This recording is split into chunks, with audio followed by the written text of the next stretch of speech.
Hello, आप सबका स्वागत है मेरे इस व्लॉग में। आज के व्लॉग में हम सफ़र तय करेंगे Agartala to Kumarghat via train, क्योंकि हम घूमने जा रहे हैं the famous Unakoti hills. Unakoti hills Tripura राज्य का बहुत ही बेहतरीन, मिस्टीरियस और महत्वपूर्ण जगह है, जिसके बारे में इंडिया में बहुत ही कम लोगों को पता होगा। सच्चाई तो ये है कि त्रिपुरा के बारे में ही बहुत भारतीय लोगों को पता नहीं होता। मेरा टिकट सिर्फ 50 रुपये का था और मुझे क्लीननेस बहुत अच्छा लगा त्रिपुरा के ट्रेन का, क्योंकि ये मेरा पहली बार सफ़र था। अम्बासा मनु निकलते हुए हम अल्टीमेटली 1 घंटे बाद कुमारघाट पहुँचे। मौसम क्योंकि अच्छा था, मार्च का महीना था, तो जैसे तैसे बीत गया। बीच में एक मंदिर मिला और फिर हम टेम्पो लेके निकल लिए। लगा लगभग 40 मिनट और हम फाइनली पहुंच गए एंट्रेंस में। आपको क्या पता है कि ये एक famous archaeological site of India है? मुझे भी नहीं पता था, और जब आप यहाँ पर आएंगे तो आप यहाँ का ब्यूटीफुल नज़ारा देख के आप दंग रह जाएंगे। Magnificent! Oh my God, this is so beautiful. So we are here in Unakoti. Yay! चलो. ऊनाकोटी शब्द का अर्थ है 1 करोड़ से 1 कम। यहाँ पे आप देख सकते हैं कुल 1 करोड़ से 1 कम देवी देवताओं की ढेर सारी रॉक कार्विंग्स, जिसके बारे में लोगों को ज़्यादा पता नहीं है कि कब और कैसे बनाए गए। यहाँ के बारे में 2 कहानियाँ काफ़ी प्रचलित हैं। इससे पहले कि मैं कहानी शुरू करूँ, make sure to hit like, share and subscribe. It means a lot to मी।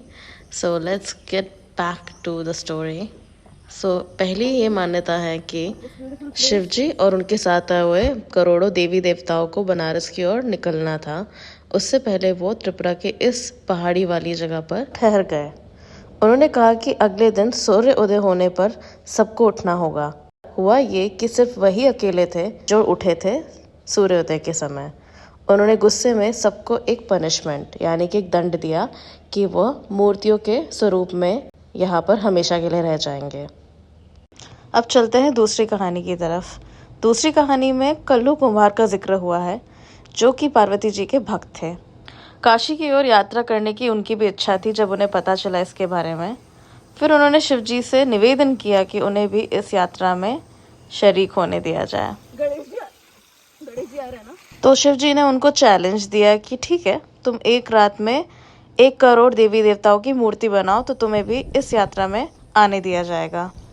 1 रात में मूर्तियाँ तो बनी, बट 1 करोड़ से 1 कम, और वह सभी मूर्तियों को आज के दिन हम इस पर्वत पे देख सकते हैं कार्विंग्स के रूप में। अब मेरा क्वेश्चन ये रहेगा आप सबके लिए कि क्या आपको इस जगह के बारे में मालूम था? क्या आप इस जगह में आना चाहेंगे? ये सब कमेंट में ज़रूर लिखना और अपनी राय देना कि वीडियो कैसा लगा। ट्रिप का तो एंड हो गया, बट अभी बहुत सारी बातें करनी है और चीज़ें शेयर करनी है। खैर, इस ट्रिप में मैं अकेली नहीं गई थी। DRP के कंप्लीशन के बहाने मैं अपने साथी को पीजी के साथ निकल पड़ी और इसी बहाने मैंने यहाँ का ट्रिप लिया and it turn out to be memorable.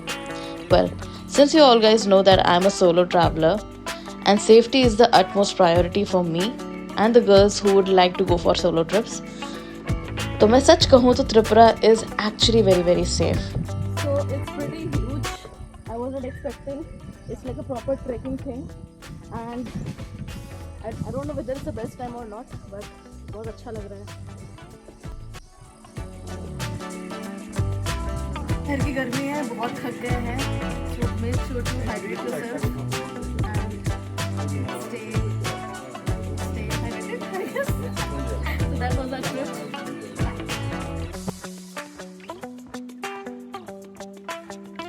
यहाँ पे ट्रैवल करने के 3 तरीके हैं। एक वाया रोड, एक वाया बस, एक वाया हेलीकॉप्टर, एक via train. You can choose your own method to come over here, but I would highly recommend traveling from train because it will cost you the least amount.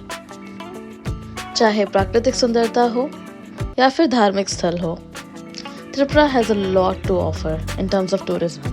And I really wish that government of Tripura works on promoting the tourism of this beautiful state of Northeast India, जिसके बारे में कुछ लोगों को तो पता भी नहीं है। Well, thanks for watching. Bye.